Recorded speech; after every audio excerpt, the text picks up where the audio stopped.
welcome to another edition of Bragglands today. Today substituting for Jimi Sunderland. She's got family obligations for the holidays, so we have right back with us again, Angie Moon. Thank you for inviting me on. Glad to see you back. I am. Yeah. And you go ahead and introduce time of the century.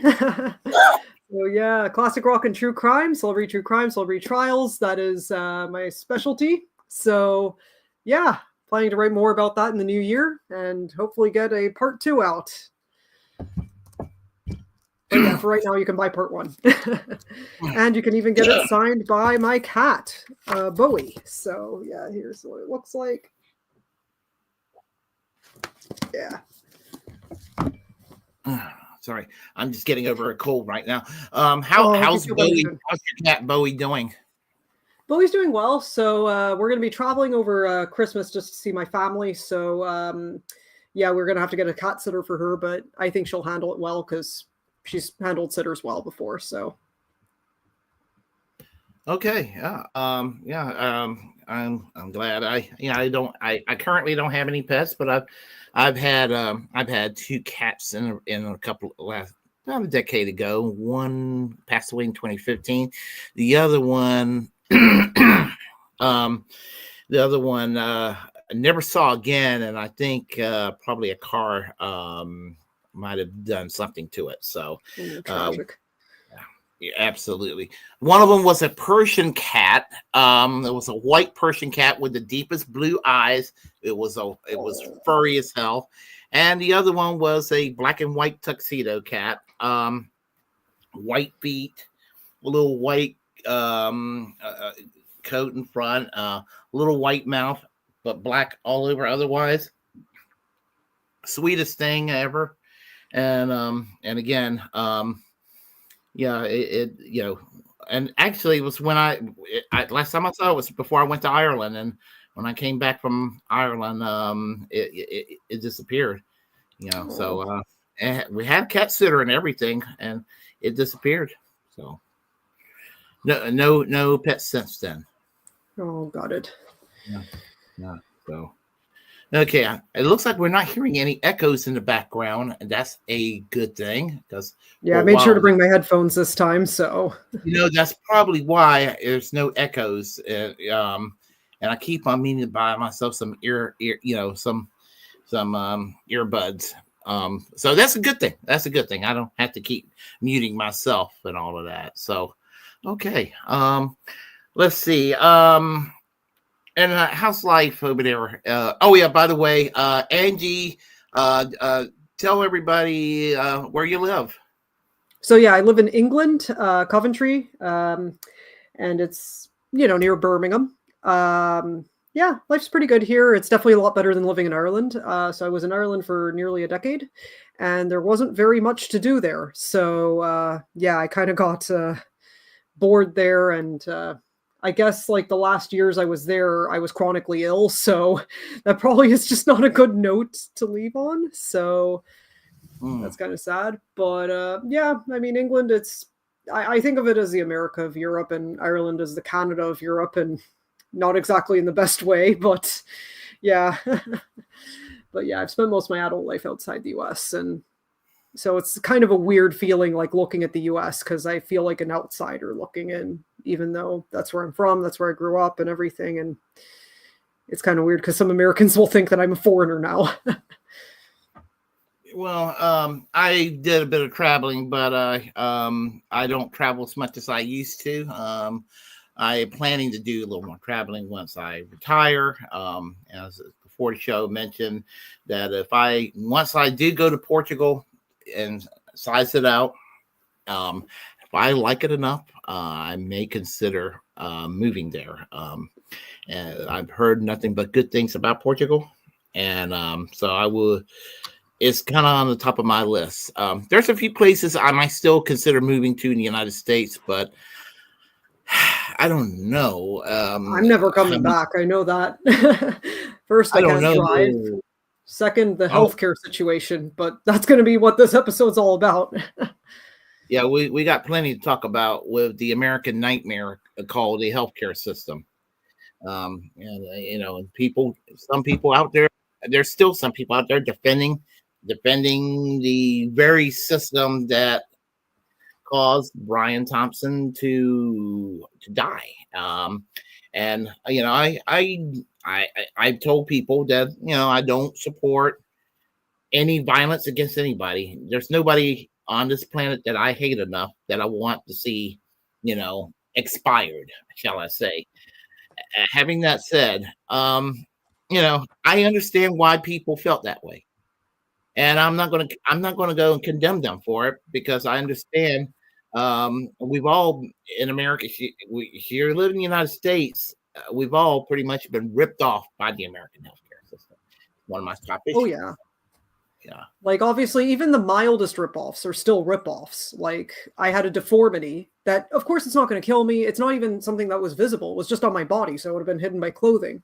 But I couldn't get a surgery covered to correct my deformity. So, because it was just considered cosmetic. So I had to pay for that myself. And it's just so unfair because there are people in the UK who've had that same deformity corrected under the NHS. And yeah, it's definitely a lot better here with the NHS. When I actually flew to the US, I was supposed to fly on a certain day, but then I had almost fainted right before I was supposed to leave for the airport. So I ended up getting taken to hospital. And thankfully, the cost of healthcare was not on my mind. It was free. Didn't have to worry about in-network, out-of-network. I wasn't even in the region that I live in. I was just near the airport. And yeah, everything was taken care of. Yeah, I saw the Michael Moore movie Sicko back in 2007. I just watched it too. Yeah. Yeah, and it was just like not only is it everything's free, he found a little cash office at the hospital. He's like, oh, that's where you go and pay for stuff. And then they're like, no, they gave you money for your transportation. I'm like, wow. And then what they call over there, the pharmacy, they call it the chemist. Chemist, yep. Yep, how the experience now of going the price of the prescriptions has gone up a bit. I think it's like around £10. I think it's a little under £10. I can't remember, but yeah, it's definitely more than £6 something. It's definitely more than that, but that was 17 but it years isn't ago. the American nightmare. Yeah, I mean, it's still not that bad. I mean, that's the thing. Like, I feel like it's my duty while living here as an American to tell people you do not want the American system. You definitely don't want it. It's awful. I did not come all the way here just to go back to American healthcare. No. Exactly. I tell everybody who lives in the UK when they're here, whatever you do not allow the Americanization of UK healthcare. Yeah, or don't let it just be chipped away at, like the NHS be chipped away at, because I don't like the other thing that's also a nightmare. It's obviously not as much of a nightmare as the US, but it still has a lot of the same problems as in Ireland. So in Ireland, I mean, they means test the crap out of healthcare. So I was living below the poverty line there, so I had a medical card. So I didn't have to worry about like costs for GP appointments because those are free. Or going to hospital. That was free as well. I went to hospital in Ireland when I nearly fainted again. It was another nearly fainting thing from the stomach flu. And then that was fine. But I still had to pay privately for healthcare because I was chronically ill and I needed to figure out what was wrong with me. And they never found out what was wrong with me. They only found out when they approved me for surgery. They approved me for hysterectomy. I went to Lithuania. I had it figured out in Lithuania, and I got the surgery in Lithuania reimbursed. That was an interesting story, but that took me like 6 months to get the reimbursement, but it worked out in the end. But that's definitely not a thing in America. They wouldn't reimburse you to go to Mexico for your healthcare or anything now. They have universal healthcare in Mexico. Mm-hmm. Yeah. No, that's interesting. So they even have universal healthcare in Venezuela. Like they even have it there. I mean, it's you have to wait forever in the waiting room, but still, at least you're getting healthcare rather than, oh well, I can't afford it. I guess I'll die at home. That's it. It's a young healthcare system that I think that was just created pretty recently, if I'm not mistaken. Yeah, I'm not too sure about Venezuelan healthcare. All I know is that because of sanctions, my great-grandma died because of something that was pretty minor in the grand scheme of things, but they just couldn't get her medication. So, yeah, my grandma just died in hospital, and that was it.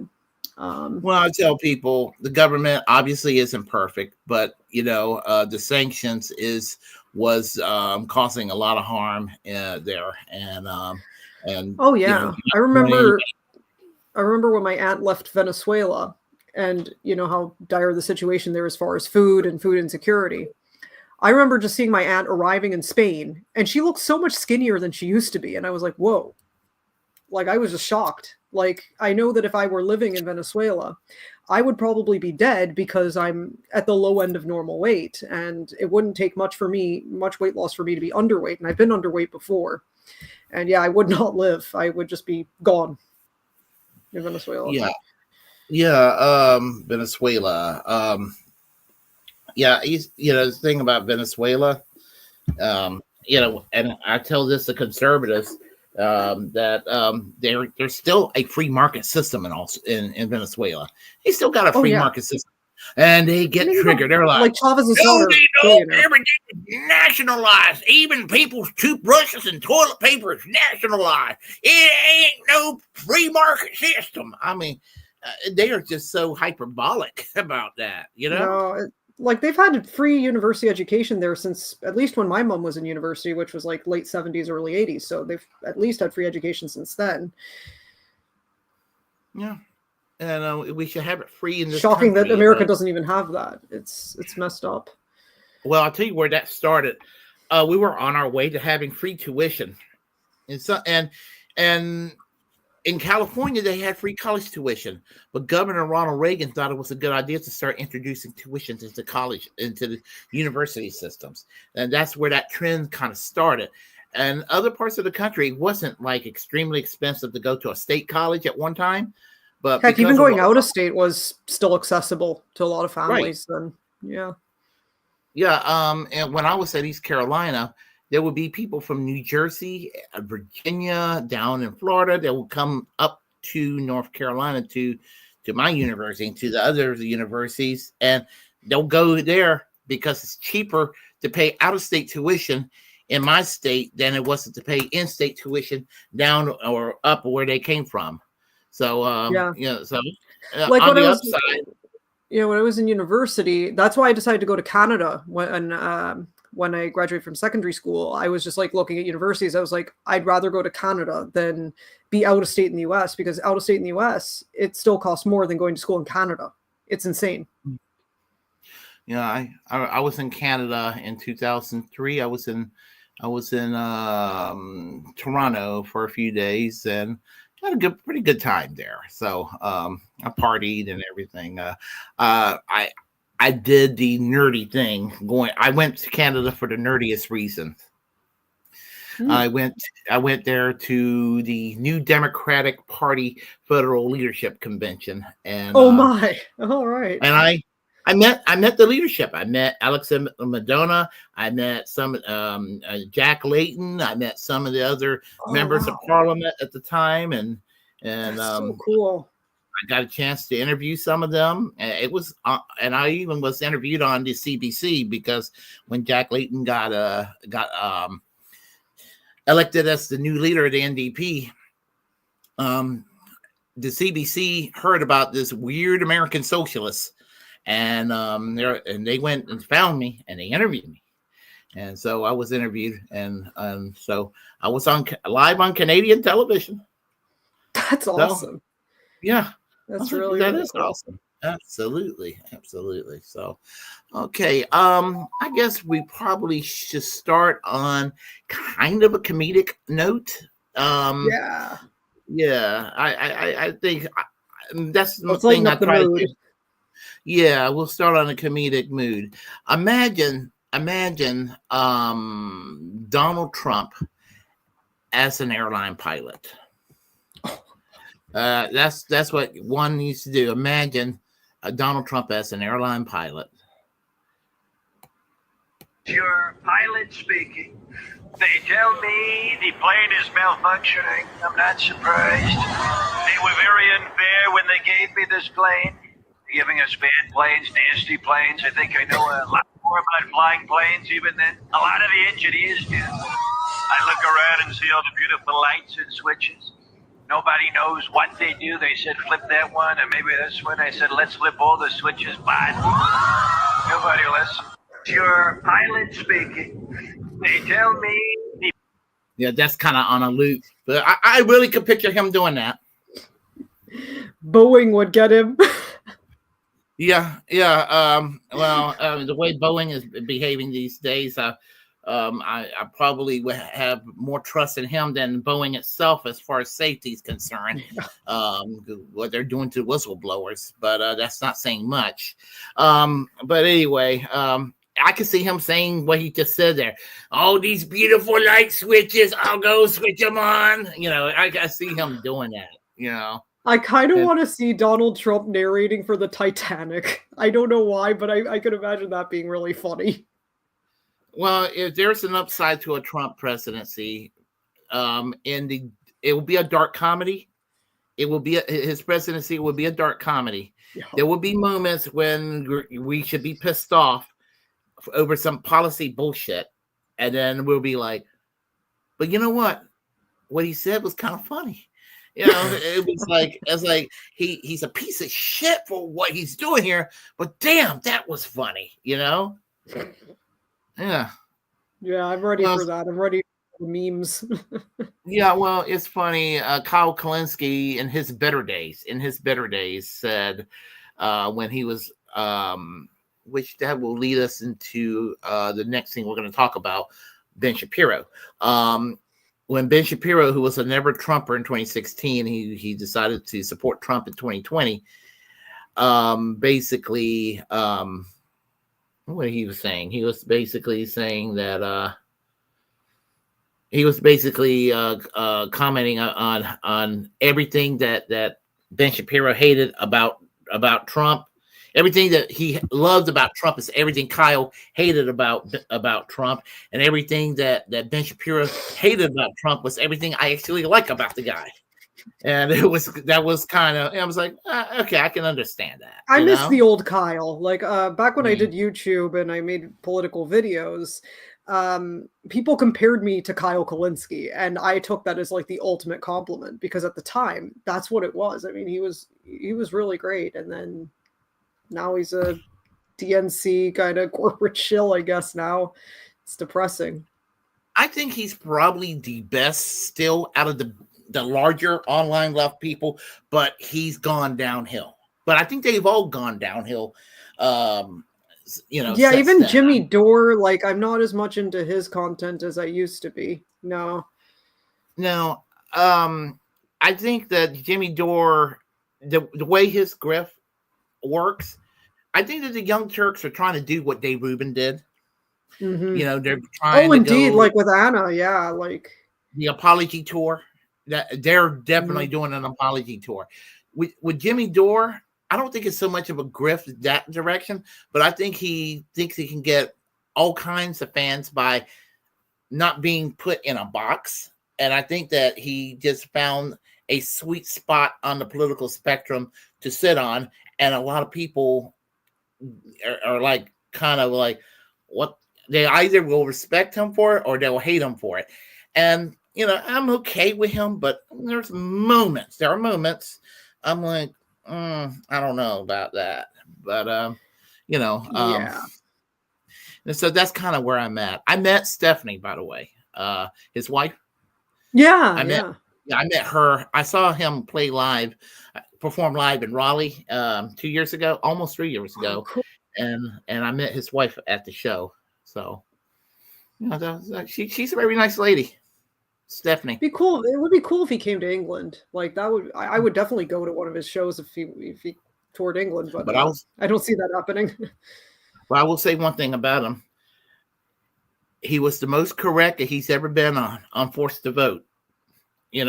Definitely. Oh, definitely. And right now, with what's happening with healthcare, Brian Thompson might still be alive if we would have pushed with Forced to Vote and make Nancy Pelosi feel uncomfortable. I have no problem with that, or Hakeem Jeffries, or any of these corporate motherfuckers. And it makes me mad because I mean, it was a perfect opportunity because there was the whole pandemic, public health stuff. Like they really needed to do this, and It's just so unfortunate that like a bunch of whiny, Democrats are like, no, we can't do force the vote. And I'm like, what the hell? Like, what happened to standing for healthcare? What happened to standing for anything?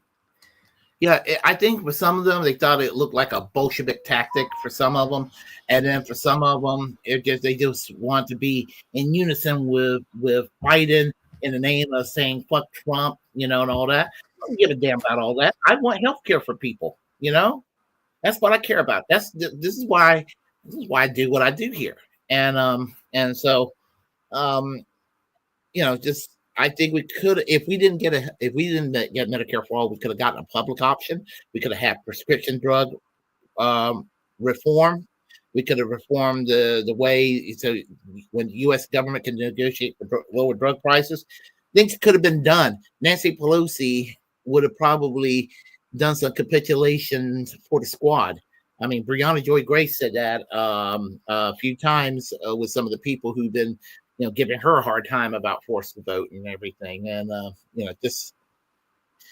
Jimmy Dore, that's one area he's been the most correct on, and I will never take that away from him. Yeah, so, but we'll go into the next subject here. Are you familiar with Debbie Wasserman Schultz? Yeah, I've heard of her. Like, I definitely heard her name a lot because my family live in Florida. Yeah, she's one of the most awful Democrats in Congress.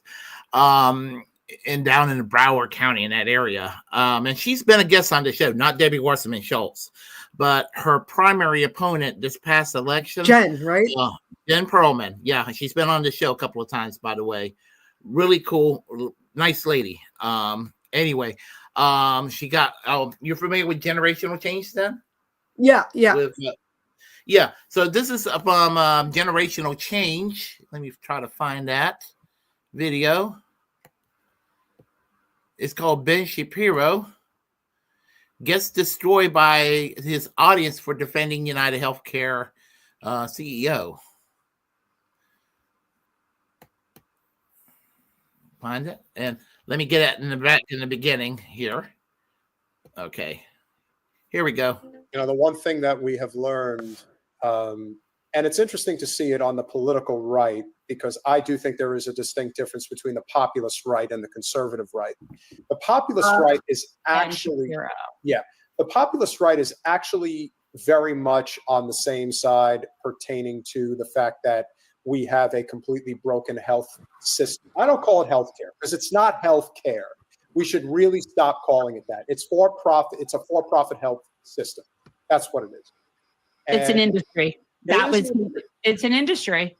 But one of the more interesting things that I discovered, that many of you I'm sure have discovered as well, is that the commentary pertaining to the thread on Shapiro's channel, The Daily Wire, when he put out his post and his video regarding how terrible it was that some vigilante went out there and assassinated this poor innocent Brian Thompson.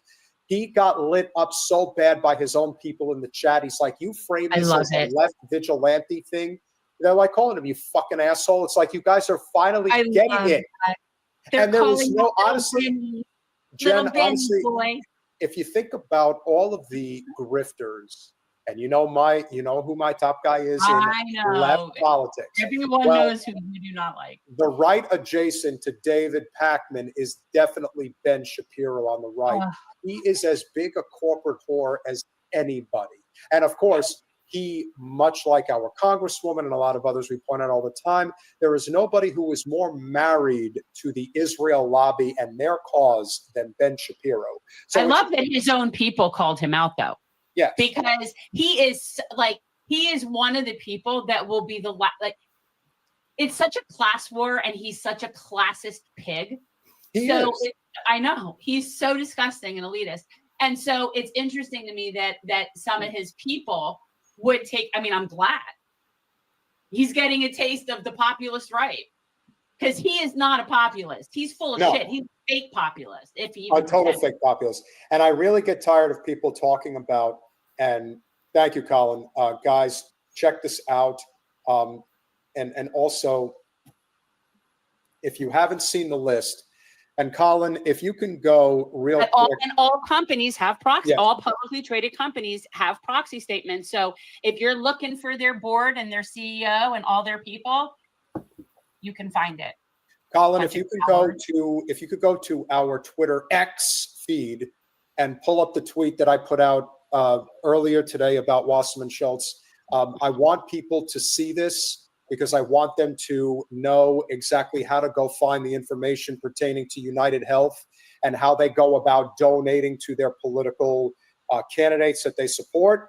United Health is actually significantly more in bed with the Democratic Party than it is with the Republican Party, which again, as we've said, the two parties are basically indistinguishable at this point. They're basically the same thing.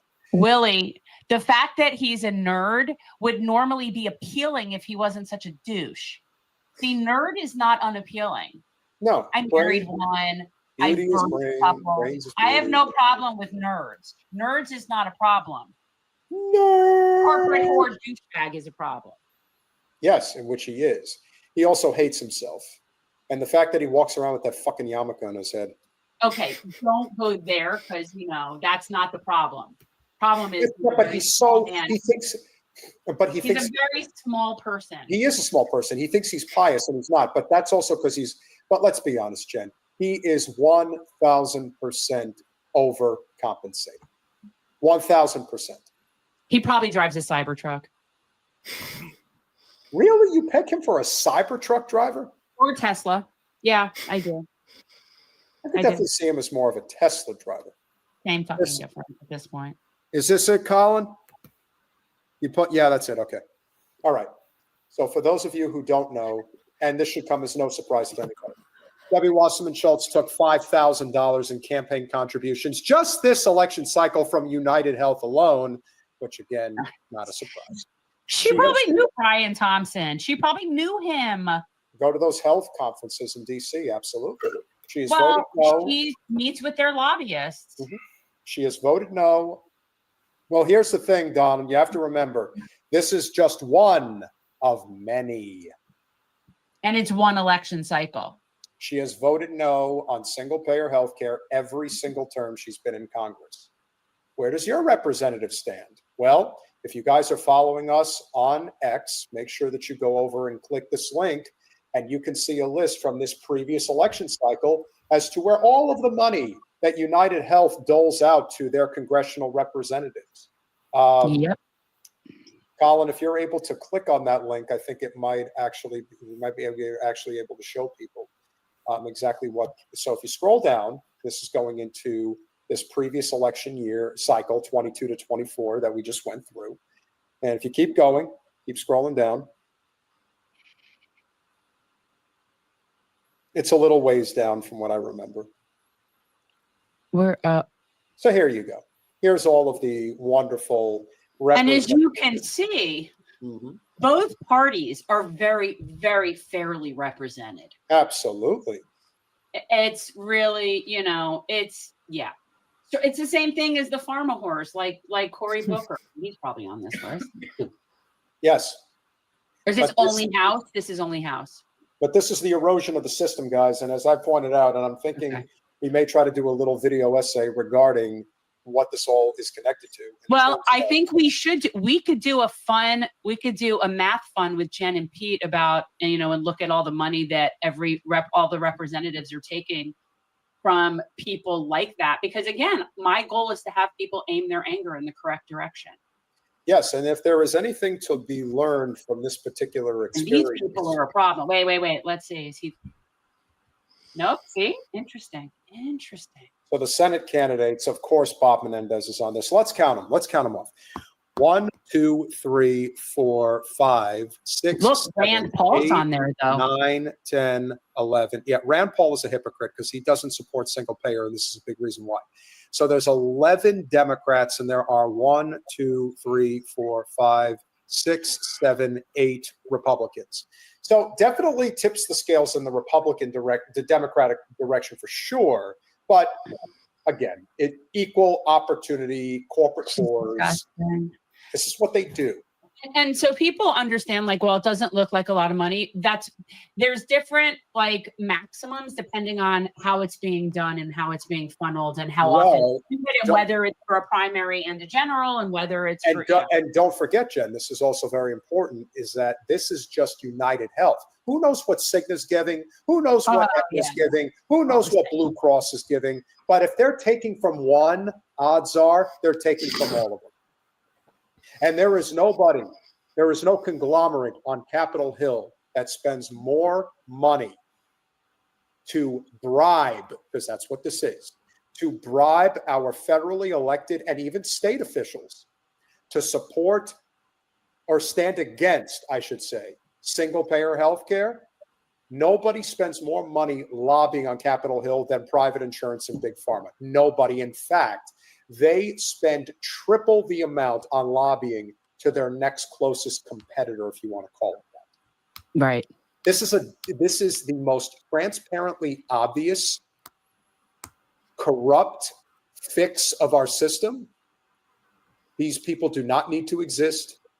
No. You need to take that off the screen while we're saying these people do not need to exist. Like you're somehow pointing the lines of a whole bunch of senators.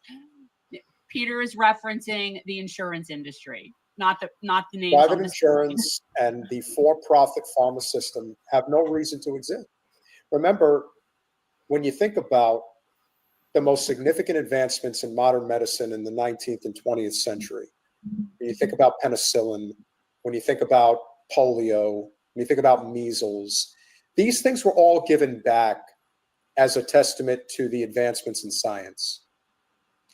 But eventually, and I do give Reagan a sizable amount of responsibility here because of the fact that he was the pitchman for GE and was constantly talking about how we need to privatize healthcare in the United States. And so here's where we are. We have ended up in this dreadful position where we have to recognize, as hard as it is to accept, but we have reached the point of no return. It was inevitable that we were going to head in this direction, but there is no saving this system. None whatsoever.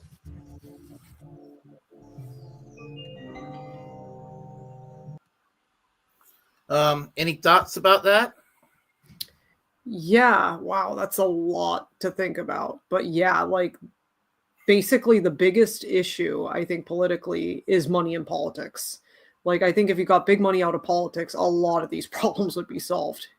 You know, healthcare being one of the big ones, but there's so many more, like the environment, so many other things. I think that the two-party system in itself is part of the reason why we don't have a universal healthcare system, because they're both bots. It's easy to buy two parties. It's very easy for them. It's easy to buy both parties. And honestly, when you look at the Democratic Party, they range the ideological solutions that they offer ranges from a Mitch McConnell solution all the way to a Bernie Sanders solution and everything mixed in between. Honestly, you know, so you got your Joe Manchin and Kirsten Sinema, who's basically Mitch McConnell, all the way to Bernie Sanders, that pass for the radical left, which you know, in your country currently in the UK, Bernie Sanders, AOC, would be in the middle of the Labour Party, not the so-called far left of the Labour Party. I mean, Jeremy Corbyn is to their left. Well, he's not in the Labour Party anymore, but someone in the Labour Party that has ideology of Jeremy Corbyn. Probably Zara Sultana would probably be it. Yes. They'll be to the left of Bernie Sanders and AOC. And Bernie Sanders and AOC would be, you know, I would say Harold Wilson probably might have been slightly to the left of Bernie and AOC today. Oh yeah, definitely. Yeah, so that's where we're at. You know, Canada has the NDP to make damn sure that the Liberals behave themselves. You know, you have the Social Democrats. We have no socialist party in America and no socialist representation in the news. Like, if you watch any news channel, it's like, oh, oh, the media is left-wing bias. No, it doesn't, because there's no socialist voices. You never hear anarchist voices, libertarian voices, communist voices, pro-Palestine voices, anti-war voices, just so many voices not heard. And I think people need to ask themselves, why are these voices not being heard? Why are they not being included? There's definitely a reason for this. This isn't a glitch. It's on purpose. You'll hear the liberal media. And what is the liberal media? The liberal media is basically CNN, MSNBC. They're basically Fox News who don't hate gay people. I mean, that's basically, and it's cool that they don't, that's a start. But what does it mean if poor people are fucked over? Because there's a lot of poor gay people. There's a lot of homeless LGBT people. They don't care about them. They only care about the bourgeois LGBT people. That's the thing right there. It just, but here's the thing. It was beautiful seeing Ben Shapiro's audience, conservative audience, turning against him. That was hilarious. Definitely. I think it goes to show people that we shouldn't be writing off, all the right wingers, voters as too far gone, because I don't think all of them are. I think this shows that, hey, we just need to use the right messaging to get them on board with universal healthcare, because people like it. It's just they're afraid of the word socialism for some reason, which is why maybe we shouldn't use that word.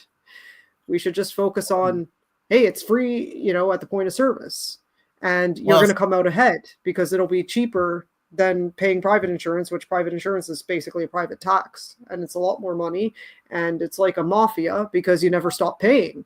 To put it in terms that people in the UK would understand, it's like, dealing with the Cray twins.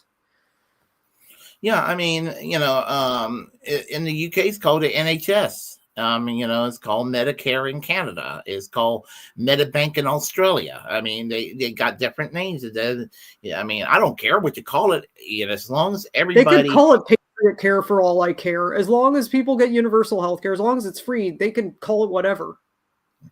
Yeah, I actually like the name Shuan had proposed calling it. She wanted to call it Patriot Care.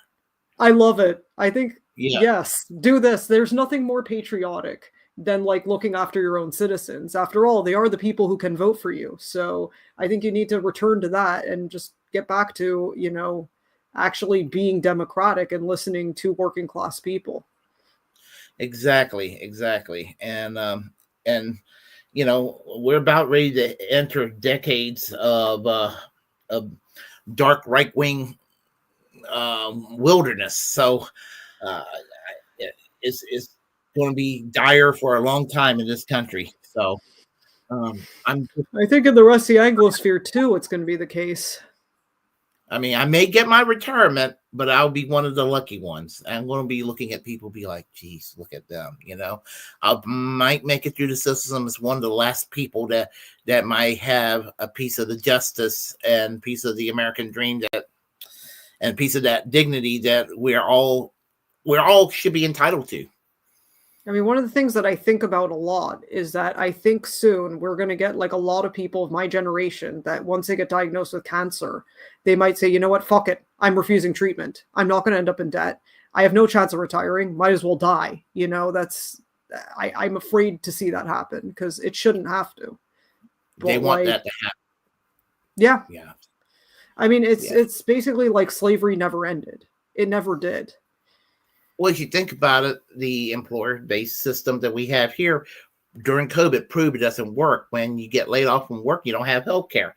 And so when you're tied to a job you hate, because health care is everything, a lot of people hate their jobs, but it covers their health expenses. They put up with an asshole boss. They put up with just some of the stupid shit that people put up with at the workplace, and otherwise they will just feel free to tiptoe into another job that they can't because they're tied in with because of healthcare, and that's kind of everything in this country. Why we don't have universal. It's a lot like an abusive relationship is really what it is. Capitalism is just an abusive relationship. It really is. Yes, it is. And the thing about it is, I used to be a lukewarm social democrat, and I gravitate towards social democracy in terms of my socialism. but I've turned more deeply anti-capitalist in the last few years because, it's like, it just when your back is against the wall. I'm a peaceful guy, but I think that you need to go and sometimes you need radical solutions to problems. So, I just. Yeah, I would look at something like Amazon and be like, Jeff Bezos doesn't need to make all this money. Nationalize Amazon, make it part of the U.S. Postal Service, for example. Nationalize the oil companies, nationalize things that cause us harm to people. And I'd like to see the trains be nationalized here. I'd like to see that. Yes. So, yeah, I mean, there are things that should not be profit based and should be for the public good. And in some Anything cases, that people need. What now? Anything that people need should be public. Exactly. And why otherwise is crazy. Are you familiar what happened to a woman named Brianna Boston down in Florida? That's and I'm not surprised story. It's in Florida. Yeah, that is very typical Florida. I'll leave it to Florida to do this crap. Where free speech is in danger constantly. Okay, here we go. Los Angeles, Honolulu, Baltimore, Atlantic City, Cohoes, New York, Providence, Rhode Island. Go to jimmydore.com for a link for tickets, and only jimmydore.com. So they locked up this woman. Oh, yes. Because she threatened an insurance company by saying delay, deny, dispose. You think I'm kidding? A Lakeland woman was charged Tuesday after police said she ended a call to an insurance company with the words delay, deny, depose. In an arrest affidavit, the Lakeland Police Department said officers were contacted by the FBI. I bet. On Tuesday, December 10th, regarding an alleged threat made over the phone. You could openly say, don't miss next time shooting at Trump, and you would have no problems. Yeah. You might get kicked out of Tenacious D at the worst. So Brian Boston, 42, had reportedly placed a call to Brianna Boston, who's 42, reportedly placed a call to Blue Cross Blue Shield regarding recent medical insurance claims she was denied. The entire phone call was recorded, according to the affidavit. Near the end of the call, investigators said that the woman could be heard stating, delay, deny, depose, you people are next. Yeah. Near the end of the call, investigators said Boston could be heard.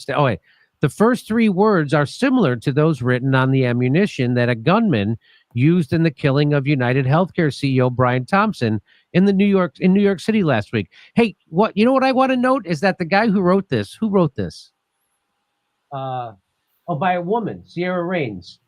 Sierra Rains, the writer of this article, never bothers to find out what the medical treatment she was denied coverage for are. Guess that doesn't matter. I guess that doesn't matter, huh? Yeah, this is human life we're talking about, Jimmy. Protecting human life. The affidavit noted the similarities between the incidents, stating that those words have been nationally recognized as a phrase directed against insurance companies. She's been in this world long enough that she certainly should know better, but not the insurance company for denying her health care. Yeah, I think they should know better. They might hear that a lot. Maybe they should know better. You can't make threats like that in the current environment that we live in and think that I'd like to see this go to a jury trial. Yeah, I would too. Because I don't even think people want to convict that. Dude, I tried talking about that guy last night. I mean, people just are cheering at the mention of the name Luigi Mangione. 2 girls and 1 guy go, he's hot. I didn't even say anything about him yet. Well, you know what I say? He's got killer abs. Ha! Nice joke. I mean, this is he should get a Grammy because he had the #1 hit of the year. So she's been in this world long enough that she certainly should know better that you can't make threats like that in the current environment that we live in and think that you're not going to follow up and that we're not going to follow up and put you in jail. So that's the sheriff. Well, yeah, unless she's not going to be alive much longer from not getting chemo. Right. And you got nothing to lose, do you? And that shows you once again, the cops aren't there to help protect you. They're here to protect corporations and capital. That's who he's protecting. He's not doing something to try to get that woman health care that she already paid for. This is not a poor person. This is not some loser somebody who that has didn't buy health care. There's someone who has health insurance. Blue Cross. Police made contact with her at her home in Lakeland, where she reportedly admitted to using those words during the call, telling detectives that healthcare companies played games and deserved karma from the world because they are evil. Boston reportedly told detectives she used the phrase because it's what is in the news right now, and that she had learned of the phrase due to the United Healthcare homicide. However, Boston added that she does not own any firearms and was not a danger to anyone.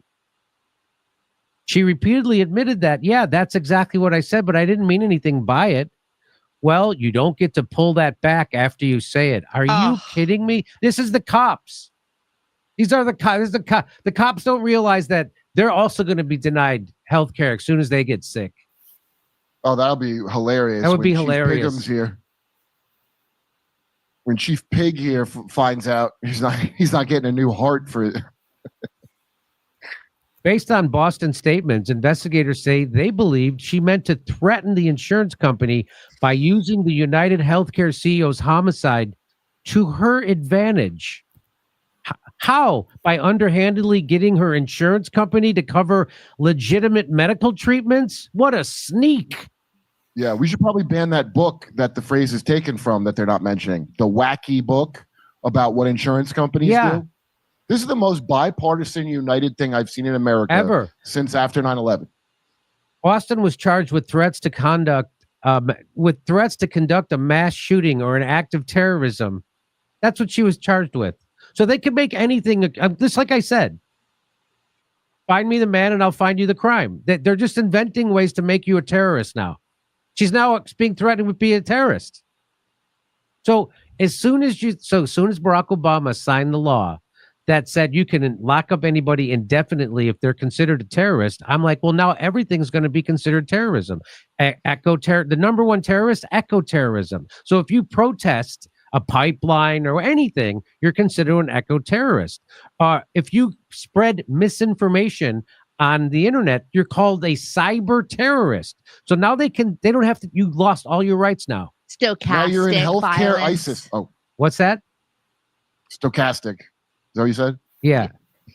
My client is 42, married, mother of 3, never had any criminal charges or convictions.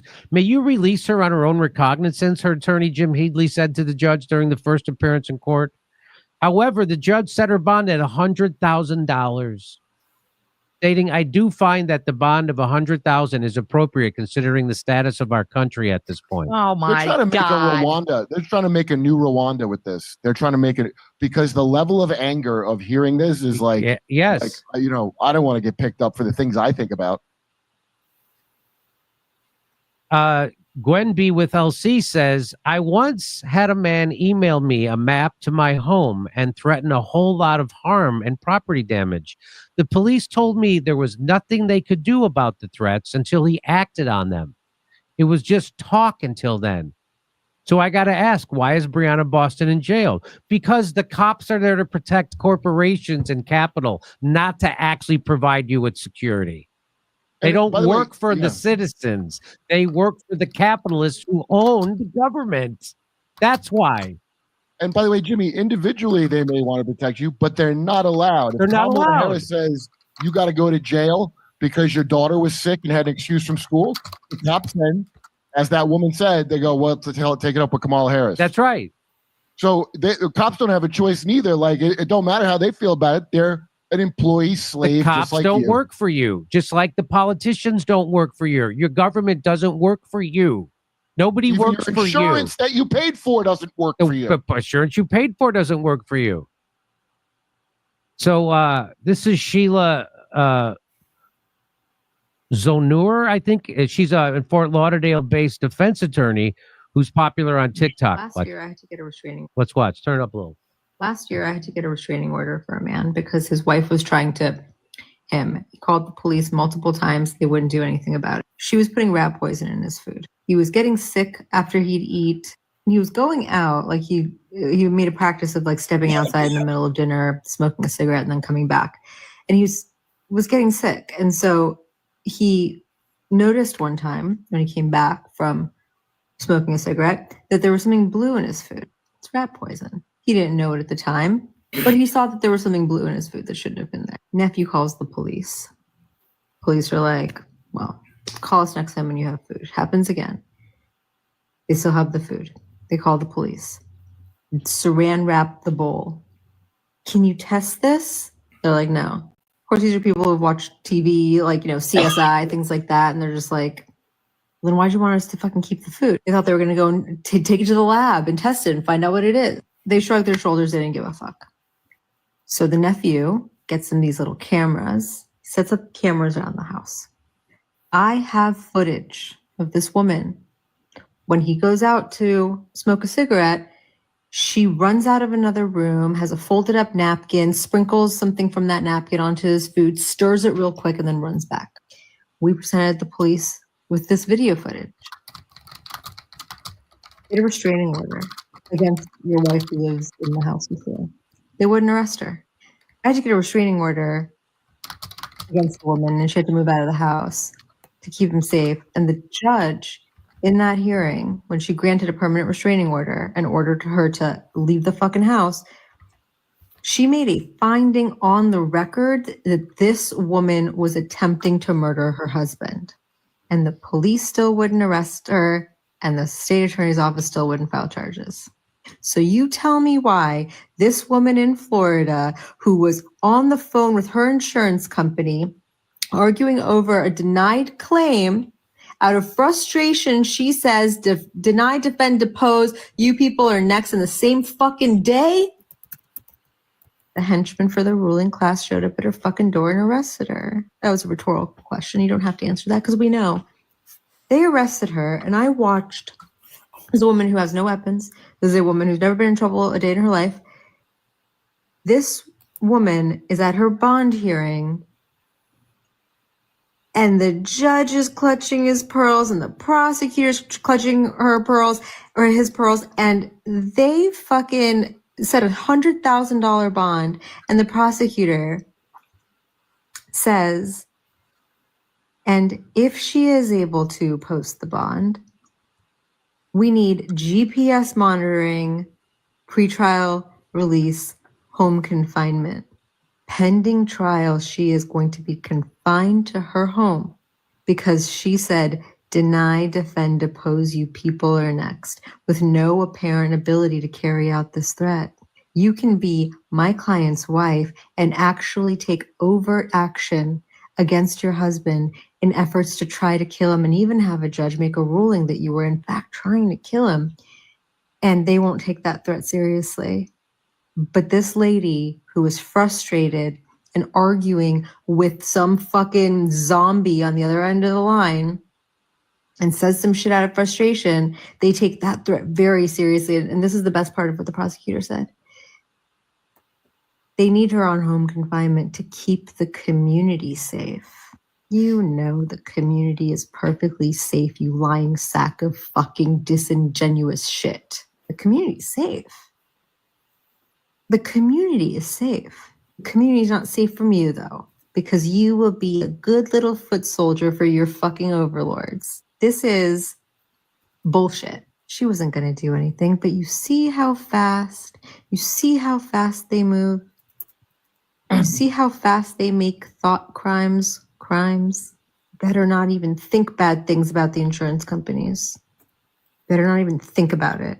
Even if you have no ability to carry it out, you better not think about it. We're all in agreement, right? We fucking hate it here. Yeah, I'm sure that'll cut down on the anger and threats too. That yes. And so here, just to let you know, Joe Biden, corporate whore extraordinaire, he doesn't work for you. He just pardoned a judge who got caught taking bribes to send kids to jail. Kids. Right. He took $2.1 million in kickbacks to imprison juveniles. He got caught. They sent him to jail. That's trafficking. Joe Biden is letting him, he's commuting his sentence. Why? Because Joe Biden works for the prison industrial complex. He's the one who made sure all the black and brown people are in jail for the same crimes Hunter committed, smoking crack. But he didn't pardon any of those people, but he pardoned his own kid. And he pardoned the judge who illegally took money to imprison people. That's who Joe Biden, he's decent. Remember that asshole who's the host of Weekend Colin. Update on Saturday Night Live said he's voting for decency? Man. Joe Biden's a decent man who's funding a genocide and letting judges out of jail who imprison children. Well, $2.1 million is pretty decent for a payout just for selling some kids. That's decent. These people Decent are the pay. most indecent people, especially a guy who's the host of Saturday Night Live's Weekend Update. What a slide we've made since Norm Macdonald. Oh, my God. Yeah. Yeah, that guy's a piece of garbage. And so is Joe Biden. And so is the sheriff who locked that woman up. And so is the insurance companies. So But guess what? They run the country. You don't. The politicians don't run the country. They all work for the oligarchy. And that's what this is all about. Come see us doing live shows. We'll be in Los Angeles, Honolulu, Baltimore, Atlantic City, Cohoes, New York, Providence, Rhode Island. Go to jimmydore.com for a link for tickets, and only jimmydore.com.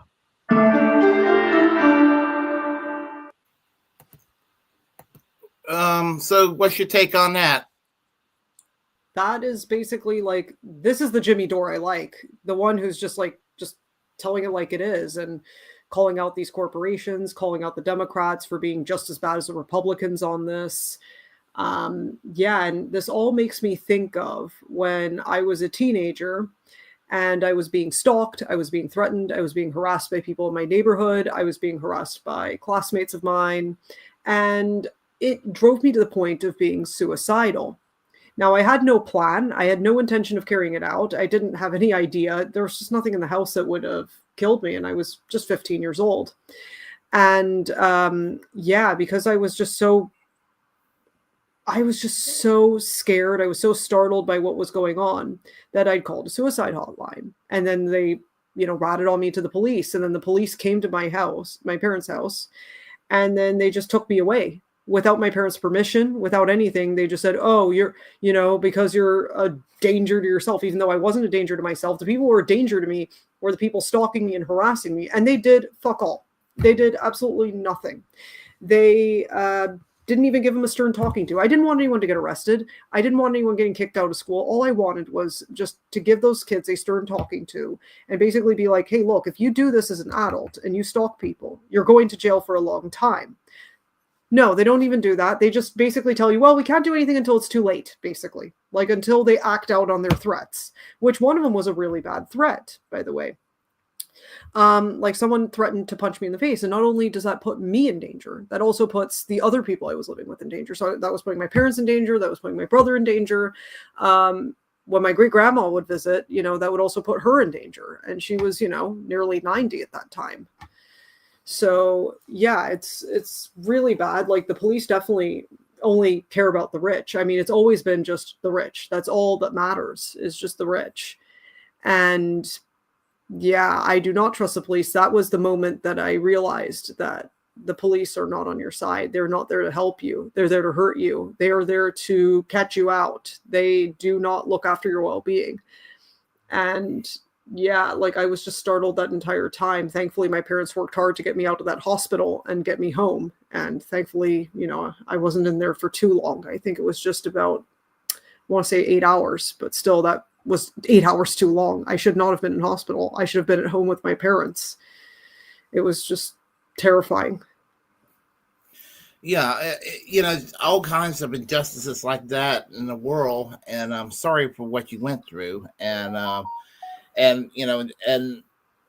there are people that would just about do acts of violence and somehow they get away with it. You know what I'm saying? Oh yeah, definitely. I mean, I watch a lot of true crime. I write about true crime. So yeah, I mean, you see it all the time. And yeah, it seems like, it's not even, I don't know. It's just, yeah, the police just are so lenient when it comes to certain things. Judges are so lenient when it comes to certain things, but then they're tough on the wrong things. So like in Ireland, there's a huge problem in Ireland where If you're caught using drugs, you get a very long sentence. But if you're a pedophile, they just let you walk out of court. It's like, what the fuck? It's really, really messed up. And it's putting people in danger. Like, these courts and things that we were supposed to trust to keep us safe are not keeping us safe. They are not fit for purpose. They need to be reformed big time. Yeah, I mean, I rather see people get high than the bad thing that I don't want to talk about that you just mentioned. That should never take place. Under any circumstances in society. I mean, the very idea of people. The very idea of people. And this corruption, like, we can't just act like this is just something that only happens in, like, banana republics or anything like this. No, I mean, this is very American. This corruption is incredibly American, and it's a huge problem. And sometimes I think that, well, maybe all these different countries aren't that different after all. It's everywhere, no matter where you go. It's all, for the rich. That's all it is. Mm-hmm. It's. Well, I call all that injustice as American as apple pie. I mean, unfortunately, some people call it a Tuesday, which today's Wednesday, but fair enough analogy. It's a fair enough analogy in that regard. And I don't know. There was hardly any coverage at all of the school shooting or anything like that, and. Like when that happens, it's thoughts and prayers, but then you shoot a CEO of an insurance company because you're just, your pain radicalizes you. And, they call you a demon, and it's just like, they don't try to humanize, the working people. They humanize the rich. They call them angels, when they die. Exactly. But like poor people, no, they're not angels. They try to find the skeletons in their closet. And if you're not a billionaire, you're poor. That's basically it. Or, if you're not doing their bidding, they don't care about you. It's you're rubbish. And Brianna Boston said what she went through, that nobody should have to go through that. I mean, obviously she was frustrated. Anybody could see that she had no prior conviction. People say things out of anger all the time. Like, a lot of times, our anger gets the best of us, and that's only human. It's like we're criminalizing being human. This is insane. Exactly. And I've heard one commentator on the right said something about, if she's concerned about healthcare, she should take better care of herself. I'm like, fuck you to that individual. I mean, you never know what could happen. Like, I had a chronic illness. It's not like I asked for it, Exactly. I just had really bad period pain when I was a teenager, ever since I was a teenager. And then that only stopped once I got a hysterectomy. Like, it got so bad I needed to remove what was putting me in pain. And, it was a lot to go through, but I'm glad it's all behind me now. Thankfully, it's a curable chronic illness and not something like what Luigi has, where, he had to have screws put in his back, and his back is just completely messed up.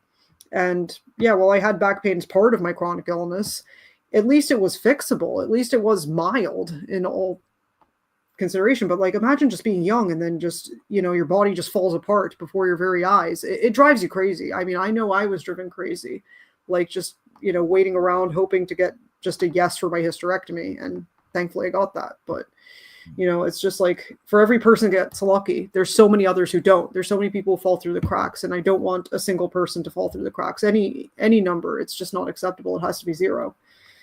Exactly. I mean, and even like the government that's supposed to provide medical coverage for veterans, the VA, they found a way back in 20-some years ago. My dad doesn't qualify. My dad's a veteran. My dad doesn't qualify for the VA because they now have mean tested the damn thing, and they're like, oh, you make too much money, they told him.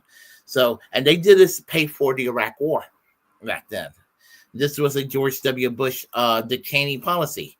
So much for looking out for the troops, Yeah, it's all virtue signal. I mean, the right virtue signal just as much as the left do on this. And another group that just really gets shit on when it comes to means testing and just having things taken away from them are the disabled.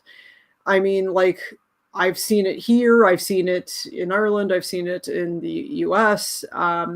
yeah, like disabled people, if they get married, they lose their benefits entirely. If they move in with their partner, they lose their benefits entirely. You know, it's awful. There's no marriage equality if disabled people can't get married without losing their benefits. Yeah, I mean, yeah, and they also not be penalized for things like this. I mean, people need chance to survive, and it's a way of punishing people's misery, and that's what it is. They're down on their luck, and it's kicking people while they're down.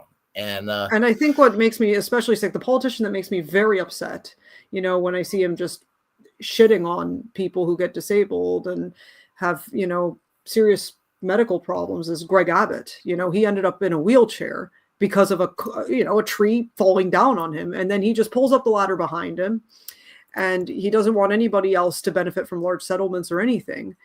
And it's not like those settlements are, I'm going to go on a trip to Disneyland or something like that. No, it's to get the necessary things you need. It's not just fun money. It's, when you're disabled, you have to use that for survival. Exactly. What I'm going to do, and this is sort of still related to the situation regarding I'm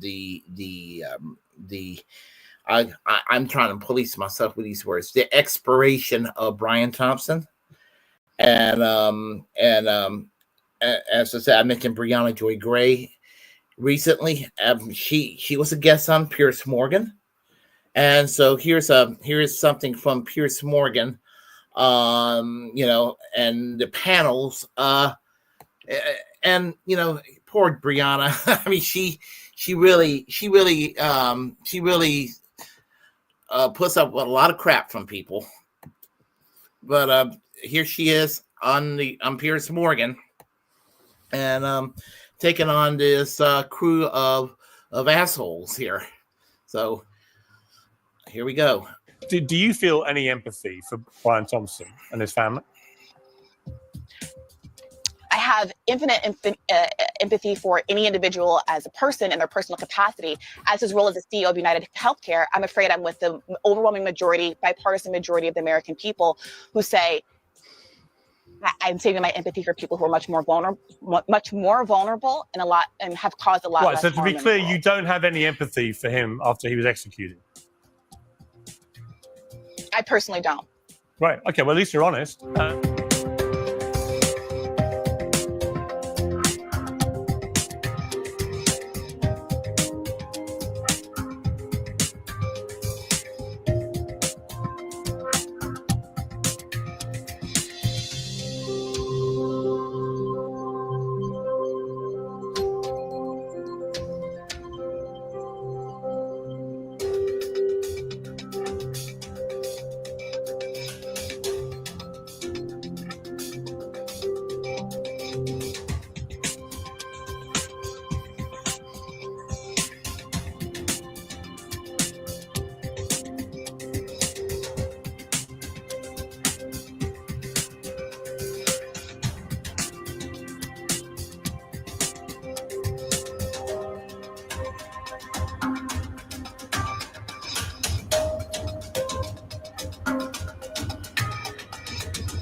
Yeah. And well, pretty much, I am of the opinion that it is Pierce Morgan who had no empathy.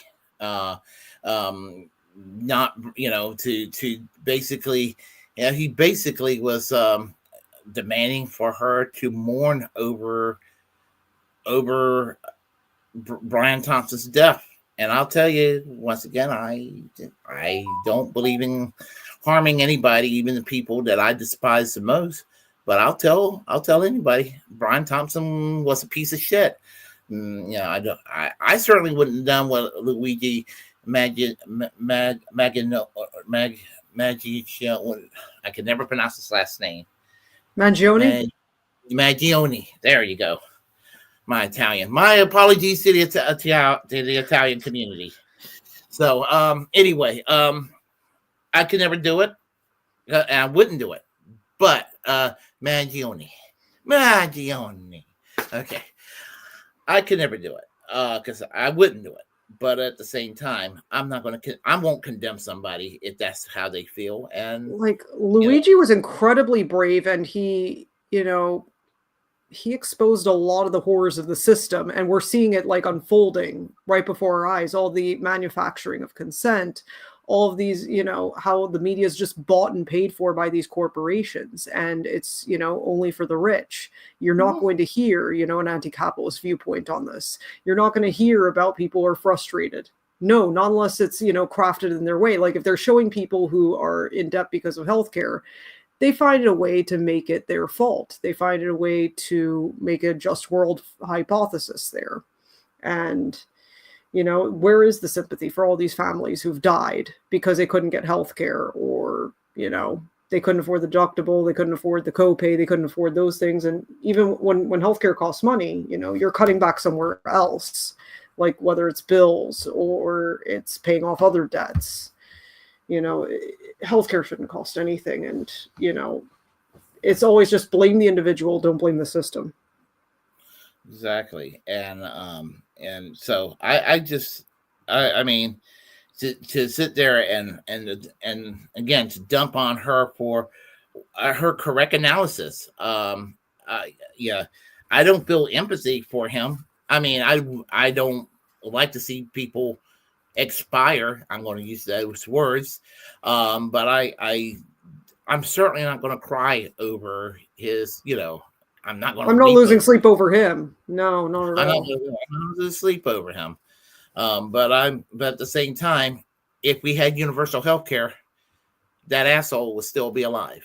And we probably wouldn't even know his name. That's the thing. Like, I didn't even know his name before this. Yeah. He just would have been some guy in some nice house in Minnesota or whatever, and that's it. That's how it should have been. Yeah. That's exactly how it should have been, 100%. And and as I said, I do respect him. I do respect. I certainly don't have a bad opinion of him. I mean, it's not what I would have done. It's not the path I would have taken, but he saw what was inherently wrong, and he found a path.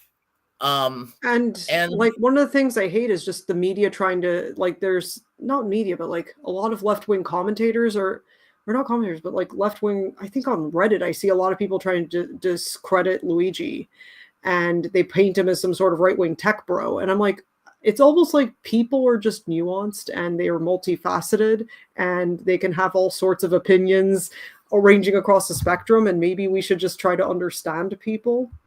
But no, I guess that's too complicated for people. Nuance is dead. Yeah, people seems to not understand nuance. And here's the thing: what he was a radical centrist, like an enlightened centrist. And I normally will look at an enlightened centrist and be like, whatever about an enlightened centrist. But no, he in this case, he was an enlightened centrist. He liked Jordan Peterson. He liked AOC. He sprinkled a little bit of this and a little bit of that. And he had his own little niche ideological view of the world. And apparently on healthcare, he was super progressive on that question. And most people are. I mean, most people are more than we think. And I think you can make right-wing arguments and centrist arguments for universal health care. Like, I think one time I wrote something about how I don't believe there's a left or right-wing, position. There's left and right-wing arguments for different positions. And like with universal health care, like some right-wing or centrist arguments that aren't, arguments that aren't socialist would be like, it's great for small business owners. It's great for people who want to be entrepreneurs. Like, what about that? Or what about just family values? Like people freak out about the birth rates, but I'm like, yeah, I mean, it costs so much money to give birth in a hospital in the US. Maybe if that wasn't a factor, maybe some people would have kids. I don't know. Just a thought. Here's the difference between an American typical socialist or a communist or somebody from the radical left in the United States and an evangelical Christian when it comes to Israel in relation to this. The socialists or the communists will criticize Israel for harming Palestinians, and they're correct to do it. But they'll tell you the one good thing about Israel, they provide universal health care to their citizens. The evangelical Christian has the opposite view. They love the persecution of the Palestinian people, but they hate the fact that Israel has universal health care. And the evangelical Christian, and that universal health care is courtesy of the United States, like the US giving them money. Like, I don't know. I mean, kind of a crazy thought, but I think that like Gentiles deserve free health care. I think that Jews who don't want to make aliyah deserve free health care. I don't know, just a thought, but like everybody deserves free health care. Yeah. And on that subject, the left-wing critic of Israel do not hate Jewish people, but evangelical Christians who I'm going to be very crude, wants to sit there and be a Benjamin Netanyahu cocksucker, loves to hate the Jewish people at the same time. It's a crazy world we live in, a very non-logical world. It's because they hate Muslims more than they hate Jews. Like, that's why. I think they hate both groups. These evangelicals, they want they want them to toss nukes at each other. That's really what they want. They want to get like American Jews to make aliyah so they can be attack dogs and they can die. It's like because I remember so anyway it's just something I just thought about and everything. So part of the culture war and everything is kind of tied in there. And speaking of which, this is a Newsweek article, and I would like to share. And it's basically a full list of Democrats skipping Donald Trump's inauguration, December 16, 2024. And it's by Ewan Palmer. More than a dozen House Democrats have announced that they will not attend President-elect Donald Trump's inauguration on January 20th. Every Democrat set to serve in the 119th Congress was asked by Axios whether they would attend the ceremony in Washington, D.C., where Trump will be officially sworn in as the president for the second time. Some later confirmed that they will not be attending to Newsweek. Not all Democrats are skipping the event or doing so in protest at Trump. Some have opted out to participate in Martin Luther King Jr. Day events on January 20th instead. Other lawmakers cited the violence at January 6th, 2021 Capitol riot as their reason for not attending the upcoming inauguration. Dozens of Democrats have boycotted Trump's first inauguration in 2017. Of those who responded, 13 representatives said they would not attend 2025's inauguration. 20 were undecided, and 44 confirmed that they would attend as of Saturday. Among Democratic senators, none said they would skip the inauguration. 10 were undecided, and 11 confirmed to their attendance. One additional House Democrat, Representative Anyan Presley of Massachusetts, also confirmed to the USA today that they will not be attending the ceremony. Newsweek reached out to the Trump transition team and to the Democratic lawmakers who said that they would not attend the inauguration for a comment via email. And it has the list of some of the Democrats here that are not that are going to skip. Judy Chu of California, Della Ramirez of Illinois, Bonnie Watson Coleman in New Jersey, Adam Smith, Washington, Deborah Ross of North Carolina. I know Deborah Ross, by the way. She used to be the president of the North Carolina ACLU. Donald Byer, Virginia, Steve Cohen, Tennessee, Kwasima Fume, Maryland, Jasmine Crockett, Texas, which I guess you probably are familiar with Jasmine Crockett, right?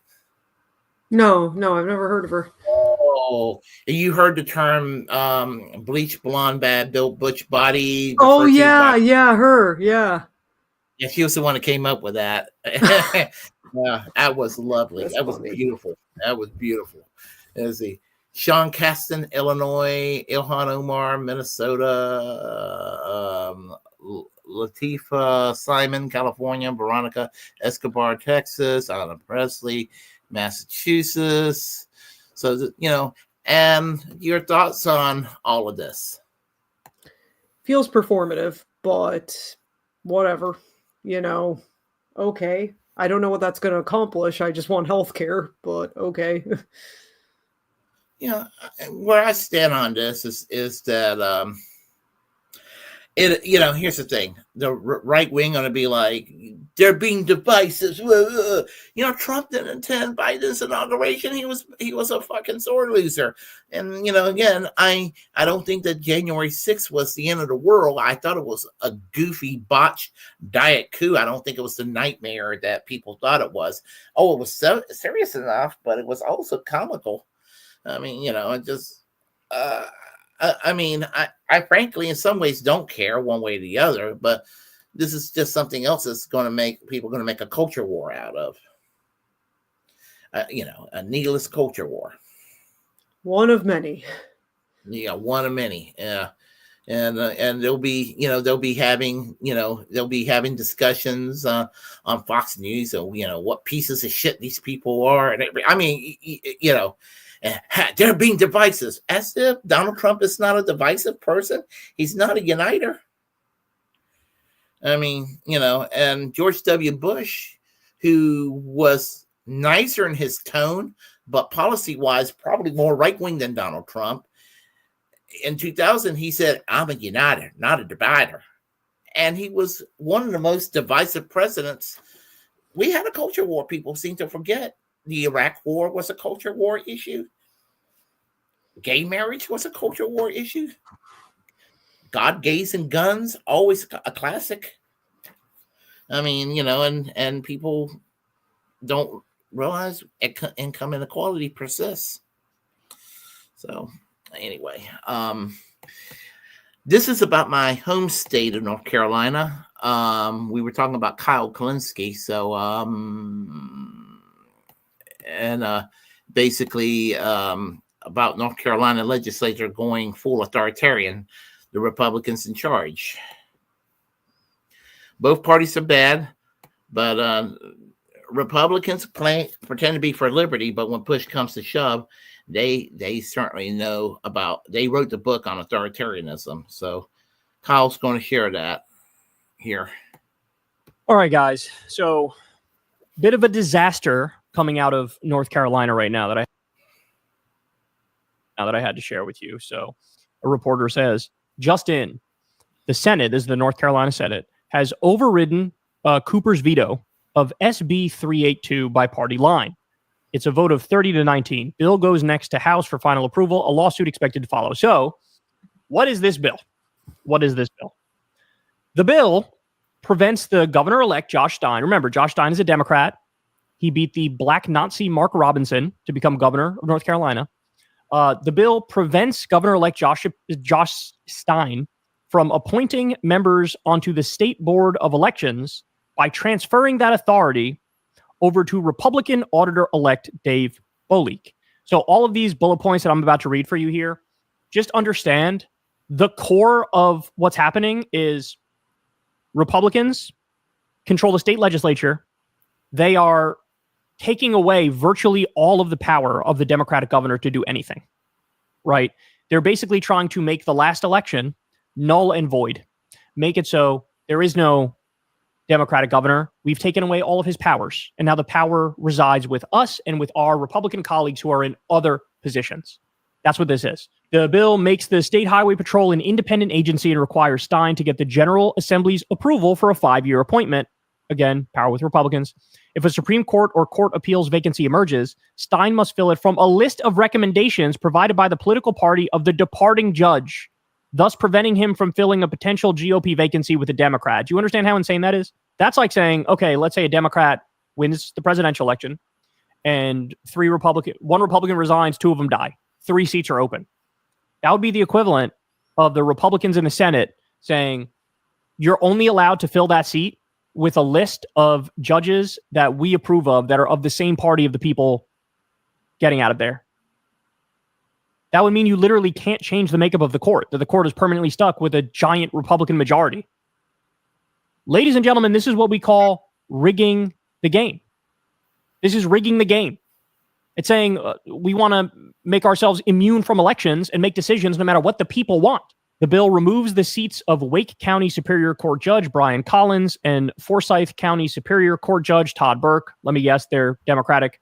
Collins and Burke have ruled against election law changes that GOP lawmakers have put forward over the years. So in other words, when Republicans in the legislature have tried to change election law to be more beneficial to Republicans, these judges block that. And so now it takes away their seats. Wow. This is so brazen. This is so brazen. The bill prohibits Attorney General-elect Jeff Jackson from participating in lawsuits that undercut actions taken by the General Assembly. So in other words, you can't disagree with the Republican General Assembly. You can't do it.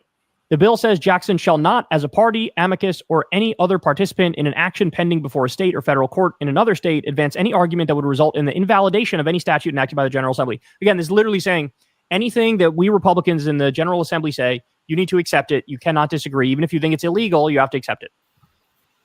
And the list goes on here. But the bottom line is, they're trying to say, we know that a Democrat won the governorship. We don't care. We're going to take away all the Democratic governor's power, and we're going to take away all of other Democrats who have different positions and different seats as judges. All of them, we just defanged them. You can't disagree with us. All the power rests with us. That's what just happened. So guys, this is what you call full authoritarianism. This is what you call using democracy against itself. And this is what we've been trying to wake people up to for a long time about MAGA and about the Republican Party. Is that, look, I get it. I understand the democratic instinct to want to preserve our institutions and preserve our norms and preserve the rules and preserve regular order. I understand all that. Everybody understands all of that. But at the same time, if the opposing team is so insistent on saying there are no rules, there are no norms, there are no regulations, there is no proper process, power is all that matters, and we will act accordingly. You cannot lay in a chalk outline of yourself and say, okay, we will preserve the institutions when we're there, but when they're there, they can destroy them. Because then again, the game is rigged. And what happens is the Overton window goes further and further and further and further right. And you can't make any changes back in your direction. And so you got to wake up. You got to wake up. You need to counter this aggressively. Now, I'm not an expert from the legal angle of this. How would you go about doing this? Could you have a different judge sort of slap it down? Very possibly.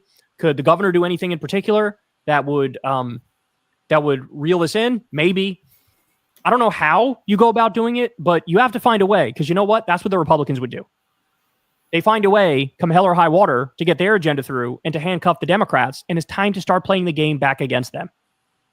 If you want to make politics a raw power game, okay, then we're both here for a raw power game, and we will proceed as such. But you cannot let them run roughshod over you and over the country. And that's what they're doing. And this is, I fear, this is more of what we have to look forward to at the federal level with MAGA, right? This is what we have to look forward to. And your options are play by the rigged rules they set up or unrig it. And I don't know about you, but I don't like playing a rigged game. So just understand, this is who they are. They're not changing. Doesn't matter how many highfalutin arguments you make against it. This is what we're dealing with. So you need a little bit of swagger, a little bit of Lyndon B. Johnson in you, a little bit of FDR in you, and you need to play the game right back and play it better than they do. Hey, y'all, do me a favor and like and subscribe. It helps out big time in the algorithm. Click the bell as well for notifications when videos drop. And watch.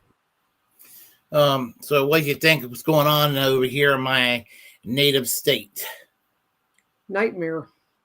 This is the stuff that we should be worrying about, you know. Like, this is the stuff that we should be offended by, not, you know, oh, they are being indecent or whatever. It's like, this is what we should be worried about, is undemocratic things like this. Yeah. I hate the two-party system. I've always hated the two-party system. I used to be a hardcore Democrat, and because we don't have a viable socialist party in this country, I'm a registered Green. I'm fine with that. I mean, and I would vote for, if there's an generic independent that's left-leaning, that stands for some good issues, I'll vote for that person. Never will I vote for a Republican, and because a lot of them, they're authoritarian to the core. Very few of them are like Ron Paul. I don't agree with Ron Paul on a lot of things, but obviously, the economic libertarianism I just can't go along with. However, Ron Paul, people like Ron Paul, and maybe a little bit sometime with Rand Paul, they can be occasionally correct on a couple of issues. I mean, Rand Paul's position on criminal justice is identical to Black Lives Matter. Pentagon doesn't need to be giving local law enforcement military shit. Yeah, that's good. But more Republicans are like, the Mitch McConnells of the world with a touch of that Marjorie Taylor Greene ideology. And that's what we don't need. And that, unfortunately, that controls the country. Yeah. So consider yourself lucky. Keir Starmer might be a piece of shit, but, he's not doing this. Yeah. So I have my issues from across the pond on Keir Starmer, but what we have here is a nightmare ready to happen. So there is that. Let's see what we got here. Marjorie Taylor Greene, get this. Here's an article on Marjorie Taylor Greene from Raw Story. And she said MTG fears suspected CEO assassin could fuel push from the left for socialized medicine by Eric D. Lagarza. And of course, she says Representative Marjorie Taylor Greene on Tuesday says she believes that the brazen assassination of United Healthcare CEO could be the beginning of a political movement that sparks calls for socialized medicine.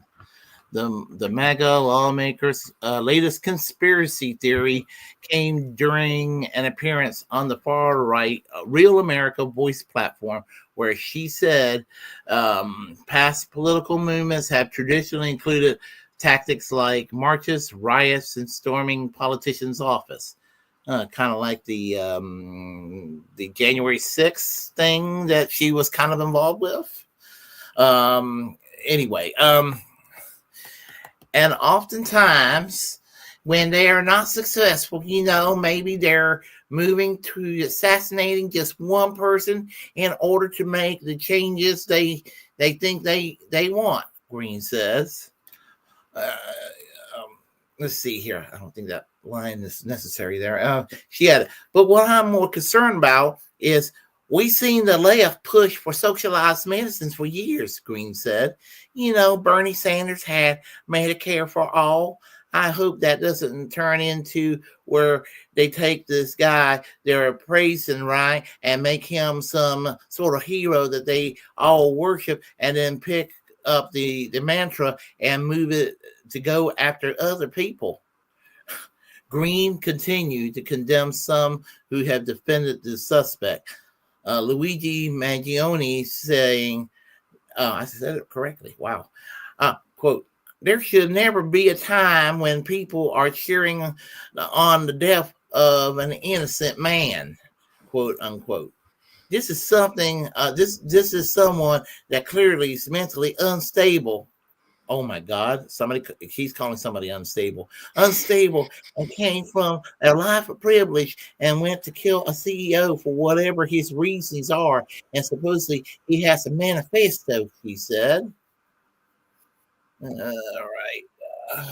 And then there's a little video clip there. And I think she's on Fox News. So we'll let her, we'll hear it from the horse's ass. Yeah. Well, Congressman, this comes as well as you look at what's happening right now with the shooter, Luigi Mangione, and you're seeing so many people on TikTok praise him. This is a man that lost his life. You're seeing CEOs of other healthcare companies pull their staff off of the websites because they're scared. Where do you think this violence is coming from? And do you think it's just going to get exacerbated as we continue into the Trump era with some of these people? I'm glad you asked that question. And I've been watching this unfold, and I believe it's the beginning of a political movement. You know, the left and the right political movements, they try different tactics. They try protests. They try marches. They try storming congressmen and women's offices. They try violence. They try riots. And oftentimes when they're not successful, maybe they're moving to assassinating just one person in order to make the changes they think they want. But there should never be a time where people are cheering on the death of an innocent man, a murder that happened on video that we've all seen unfold over and over again on the news. And this is someone that was clearly mentally unstable and came from a life of privilege and went and killed a CEO for whatever his reasons are, and supposedly as a manifesto. But what I'm more concerned about is we've seen the left push for socialized medicine for years. Bernie Sanders had Medicare for all. I hope this doesn't turn into where they take this guy they're praising, right? Mm-hmm. And make him some sort of hero that they all worship and then pick up the mantra and move it and go after other people. So any thoughts on that? Threatening us with a good time. Yeah, I mean, yeah, she's really got some nerve, and I mean that commercial she has when I first heard of her, where she's in that Hummer getting out of that Hummer Jeep with the high power machine, automatic, what I think it was an AR-15, and blowing up Green New Deal signs and the socialist signs and all that, saying this is what she was going to do. I mean, she was doing that obviously to trigger people and to and all of that. And here's the thing, she was doing that, and she was kind of letting people know I'm a violent person. I mean, and I think she is. I mean, she is so evil that even Lauren Boebert and her almost got into a fight in Congress once. I don't know if you knew that. Yeah, they almost got into a fight once in Congress. So and it was basically it was basically over Marjorie Taylor Greene attending an American First event with Nick Fuentes, and then she'll get mad when people call her a racist or what have you. She's hanging out with Nick Fuentes, so and Lauren Boebert called her out on it, and they almost got into a fight. And the thing about it is, I'm scared that one of them or both of them will start flashing out their pistols and start blocking with furniture, trying to shoot each other like you see in those Saturday morning cartoons growing up. I feel like, it's a cliche, but Idiocracy is a documentary. Like, that's what's going to happen. They're going to just go around with machine guns in Congress and go. Yeah, I've often joked that Marjorie Taylor Greene is the actual book, the Turner Diaries, with an actual legs and arms and a bad bleach blonde hair job. You know, she took the book, the Turner Diaries, and you added legs and arms and an ugly head with tacky blonde hair, it'll be Marjorie Taylor Greene. Yeah. Yeah. Maybe in those arms she's holding a AR-15 on both sides or something. I don't know. Just, but anyhow, yeah. Let's see what we have here. I guess we have one last story here, and this is from the Gray Zone. And I accidentally got rid of one story. I'm not going to retrieve that video. So we'll play this. Basically, it's called "Did Anyone Learn Anything from Libya?" which is a very good question. And so Max Blumenthal and Aaron Mate decided to have a discussion about that. So we'll go ahead and play that. And I guess discuss afterwards. Well, I was going to address terrible takes on Syria, but I'll just do that on Twitter. I mean, what we're seeing now just with the takes is like the worst one is, I mean, just generally speaking, is I hope this doesn't become like Libya, but for now, let's celebrate. Like, I really look forward to bullying you all when it becomes Libya and you all want to just turn away and pretend this didn't happen and just pretend that this, you know, just moving along. And, you know, neocon propagandists like Josh Rogan will just move on because they don't actually care about the Syrian people. The only Syrian people he actually knows are like CIA assets who are furnished to him so that he could propagandize for the dirty war. But just remember what happened with Libya. After, I remember like Nick Kristof, the in-house R2P humanitarian interventionist for the New York Times, wrote some piece after the Libyan government was destroyed and Libya fell under NATO intervention that Libyans want to hug NATO. And then he just stopped writing about it. Everybody stopped caring about Libya after, you know, mission accomplished. These are mentions of Libya and human rights from 2004 up to 2011, when the NATO assault led to the murder of Gaddafi and the destruction of the Libyan state. And then they just peter off quickly. You don't even see much of a resurgence. I think this little bump right here might be the Manchester attack by Salam Abedi, who was trained along with his father by the British MI6 and then given a Royal Navy boat lift back to Manchester from Libya, where they had fought. But basically no one cared about Libya anymore. And I think that's what we can see happen, at least with the sort of the mainstream cheerleaders, the congressional cheerleaders, the neocon class, the Beltway think tankers. And that's the tragedy of it all. But I'm going to remind people that we had been calling this out for years and years and years, after getting it definitely wrong at certain points. It all became clear to me what was taking place and what was going to happen. And this so-called civil war, which was always a proxy war, it hasn't stopped yet. I think it's just getting going. It's going to be even uglier and more consequential for the region, and certainly for the Palestinian struggle. There is absolutely no doubt that the result of this dirty war has weakened the Palestinian struggle. Big time. Oh, Israel's ecstatic. And the point about Libya, another Libya, I mean, I think the thing is that sort of obscures that it's already been a Syria, which was disaster. I mean, the Syria dirty war is even worse, I think, than what happened in Libya. Certainly more people killed, even more destruction of the country than Libya, which is more refugees, because it's gone on for so much. I mean, started the same year, but the fighting in Syria has, I think, gone on for longer. And we can hope that, I mean, this time, like, for example, in Iraq, when the U.S. destroyed Iraq, they dissolved the Iraqi military, and that was a catastrophic decision because it basically created a whole new insurgency. And it also fueled sectarianism. Maybe this time they've learned from that. They're not going to do everything they can to fuel sectarianism and state collapse this time, on top of already the extent to which Syria has collapsed as a state, which is a lot. But again, history does not offer much optimism there, and especially when the leader of the rebellion is Jelani, a sectarian who has presided over atrocities and is the former leader of Al Qaeda in Syria. It's hard to feel that things are going to get any better. And I've been hearing from some friends of mine in Syria today. They're in different parts of the country.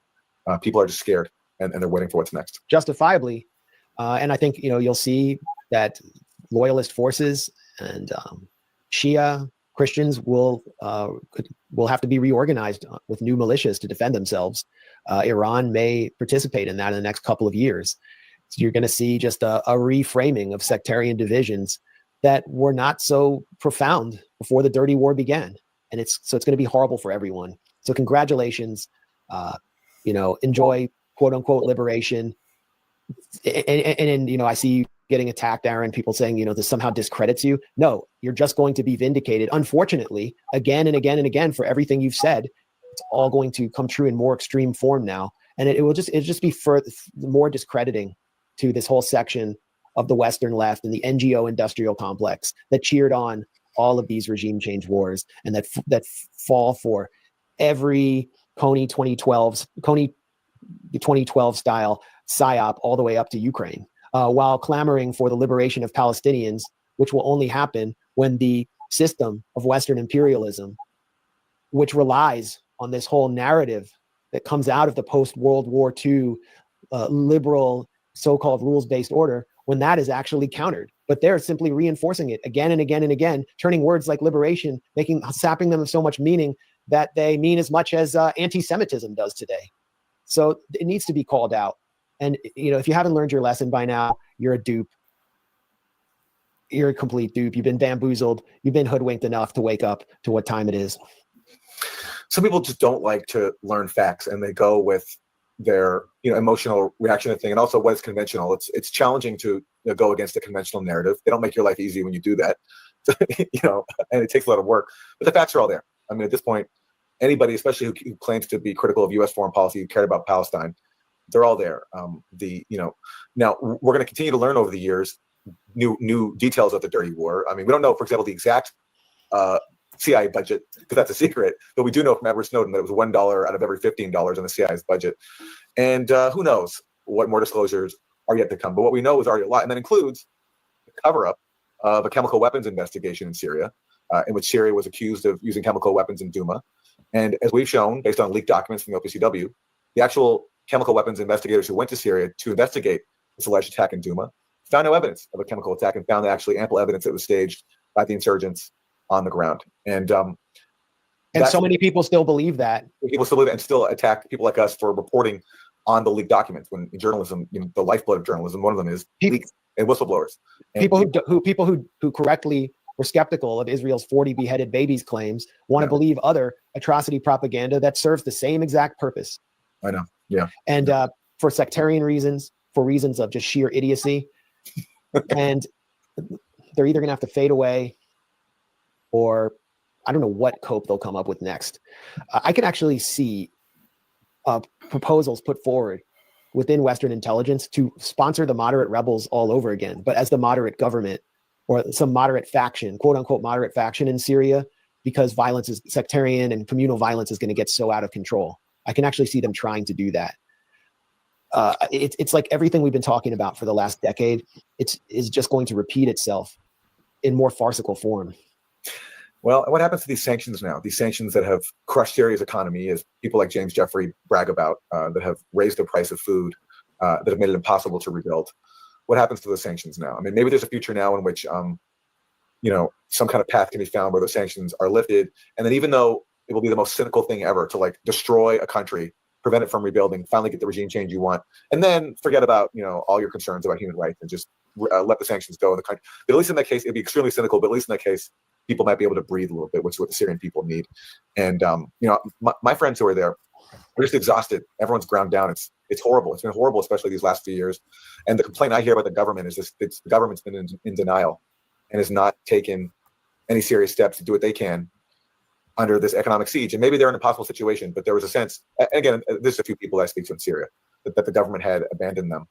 And these are people, by the way, who went out in the streets in 2011 and wanted economic reforms and wanted freedom of speech, but did not want a takeover by people like Muhammad al-Jawlani, which is what they're getting now. When you have a country divided up by rival militias, that is a form of sanctions. Who's going to control the oil fields, the Conoco oil fields? Is it the SDF, which is backed by the U.S.?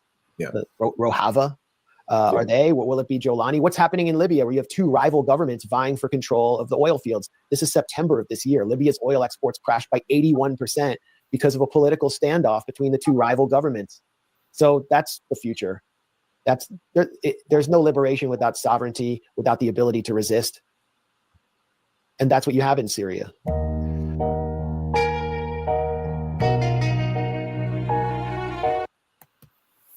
Yep. So any thoughts on that? Yeah, I don't know too much about foreign policy, so I don't want to comment too much on something I don't know very much about. But yeah, in general, I just wish the US wouldn't get involved in these issues and would just focus on itself, because I think the US just makes everything worse. That's simple. It's pretty simple anyway. In a nutshell, I will agree with that. Aaron Matei did a lot of research, and he's been there when and had to kind of put had to basically the accusations of Assad using chemical weapons on his own people been debunked, and he's proved that. And but some people still believe in that neocon line that he's just sort of just horrendous, and he's no saint. Assad is not a saint, but he's a secular dictator. Was a secular dictator. He's now in Russia, of course.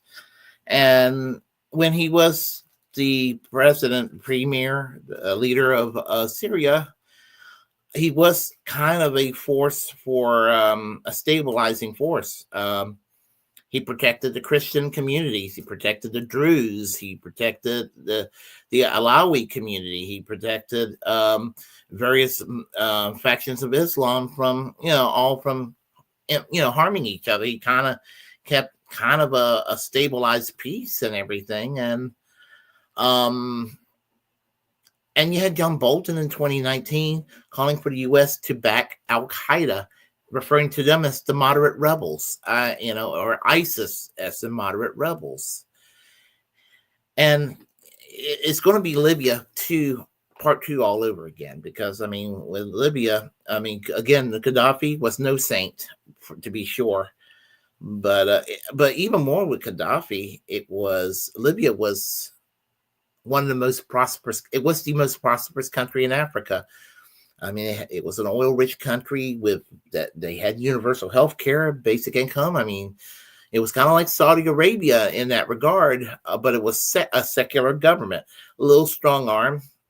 But and they were warming up to the West in a lot of ways, and even helping the West go after real bad guys. But Hillary Clinton doing what she did, now it's a slave state, and God knows what's going to happen to Syria. And but people got in their minds, Assad is the worst of the worst, and I don't think he was, in my view. Certainly not a saint, but I don't think he was the worst of the worst. So that's pretty much that. So do you have any final words for the evening? Just another plug for my book, Crime of the Century. So, if you're looking for it's not going to arrive in time for Christmas if I'm shipping it, but maybe Amazon will ship it quicker than me. I don't know. But, Crime of the Century, great Christmas present, or just present for a birthday, whatever. Just present because you feel like it, just treating yourself. If you are a big fan of classic rock or true crime, or you just like based on a true story kinds of movies, because this is really just storytelling. And you don't have to know anything about classic rock or true crime. I explain it all. So Crime of the Century. I got my copy. Yeah, thank you so much for your support. Yeah. As I said, I ended up buying 2 copies, as I said before the show. So I was like, it was an ideal Christmas present for somebody, and it's an ideal present for me. So thank you for writing this book. And yeah, hopefully I get a part 2 done, because that's really what I would love to do. And I already have the outline for it, and it's definitely going to be a lot bigger, longer, and more diverse. Lots of different stories, so from all over the world. So, and absolutely, even all across different eras. So it's going to be really an interesting, journey going through that. Yeah, you realize you're the second author that I interviewed on this show. Oh, cool. Who's the other? Scott Ritter. Oh, okay, yeah. The UN weapons inspector. So just like just thought about that. It's like, wow, I must be getting the big times now. I'm actually interviewing authors. So anyway, other